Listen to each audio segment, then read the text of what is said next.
சின்னங்களை காட்டிலும் போட்டியிடுகின்றவருடைய அரசியல் கடந்த கால வரலாறு, இந்த வரலாற்றின் அடிப்படையில் அவர் எந்த மாதிரியான பணிகளை, மக்கள் பணிகளை நிறைவாக மக்களுக்கு செய்திருக்கிறார் என்பதைத்தான் மக்கள் பார்த்து தங்களுடைய மிக உயர்ந்த மரியாதையான வாக்குகளை வாக்களிப்பார் என்பதை தெரிவித்துள்ளது. என்ன வாக்குறுதியை முன்வைத்து நீங்க மக்களை சந்திக்கிறீங்க? ராமநாதபுரம் மாவட்டத்தில் என்ன வாக்குறுதியை முன்வைத்து நீங்க மக்களை சந்திக்கிறீங்க? ராமநாதபுரம் மாவட்டத்தை பொறுத்தவரையில் மக்களுடைய வாழ்வாதாரத்தை உறுதிப்படுத்துவதற்கும் மக்களுடைய கடந்த காலங்களில் நிறைவேற்றப்படாத திட்டங்களை செயல்படுத்துவதற்கும், குறிப்பாக கச்சத்தீவு போன்ற பிரச்சனைகள், கடலோர மாவட்டங்களில் கடலோர பகுதிகளில் வசிக்கின்ற மீனவ பெருமக்களுடைய துயரங்களை அவர்கள் அனுபவித்து வந்த அந்த துயரங்களெல்லாம் களைவதற்கு மூன்றாம் முறையாக மாண்புமிகு பாரத பிரதமராக பதவியேற்கின்ற திரு நரேந்திர மோடி அவர்களும் நேரடியாக கவனத்திற்கு கொண்டு வந்து என்னுடைய கடமையை ஆற்றுவேன் என்பதை தெரிவித்துள்ளேன். உங்களுக்கு வாக்கு சேகரிக்க பிரச்சாரத்துக்கு மோடி அவர்கள் இங்க வர இருக்காங்களா? எதுவும் தேதி அறிவிச்சிருக்காங்களா? அதே போல பாஜக கூட்டணிக்கு நீங்க தமிழகம் முழுவதும் எப்ப சுற்றுப்பயணம் மேற்கொள்ளுங்க, அது திட்டம் இருக்கா? மாண்புமிகு பாரத பிரதமரை அவர்கள் இங்கு வந்து தேர்தல் பிரச்சாரம் செய்வதற்கு உரிய அனுமதியை பெற்று இங்கு வந்து பேசுவார். நீண்ட காலமாக இரட்டை இலை சின்னத்தில் போட்டி போட்டிருக்கீங்க, மற்றவர்கள் இரட்டை இலை சின்னத்தில் போட்டு போடுவதற்கு கடிதங்கள் கொடுத்திருக்கிறீங்க. ஆனால் இன்றைய காலகட்டத்தில் ஒரு சுயேட்சை சின்னத்தை நிர்ணயிக்கக்கூடிய நீங்கள், உங்களுடைய மனோபாவம் என்னவாக இருக்கிறது? கடந்த காலங்களில் எங்கள் இயக்கத்தின் நடந்த அசம்பாதங்களை நீங்கள் பார்த்திருப்பீர்கள்.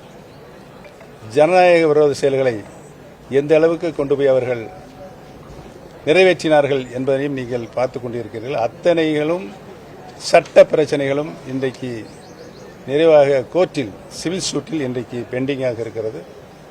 முழுமையாக அதை விசாரித்து உயர்நீதிமன்றத்தினுடைய சிவில் சூட்டில் விசாரித்து தீர்ப்பு வருகின்ற பொழுது நியாயமான எங்களுக்கு நல்ல தீர்ப்பு கிடைக்கும் என்பதை எதிர்பார்க்கிறோம்.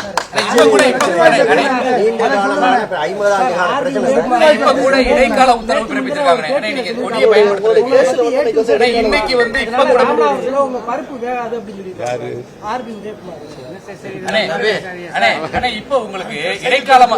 இடைக்கால தடை, அதாவது இப்ப நீங்க என்னை கேள்வி இருப்பதற்கு ஆர்பி உதயகுமாருக்கு எந்த தகுதியும் திறமையும் இல்லை என்பதை தெரிவித்துக் கொள்கிறேன்.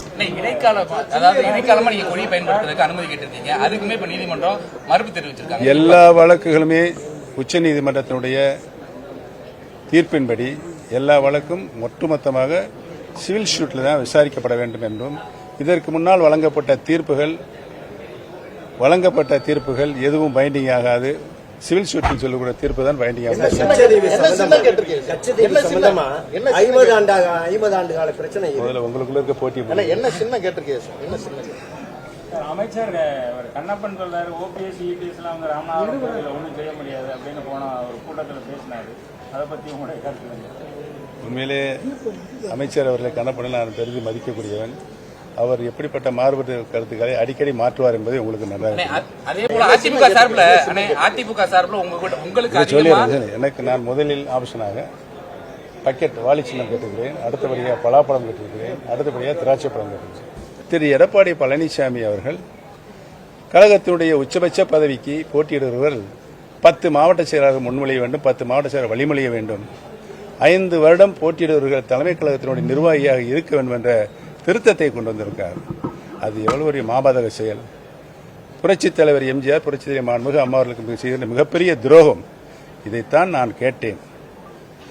கேட்டதற்குத்தான் அவர் பொதுக்குழுவில் எனக்கு தந்த பரிசு தண்ணீர் பாட்டில் கொண்டிருந்தது.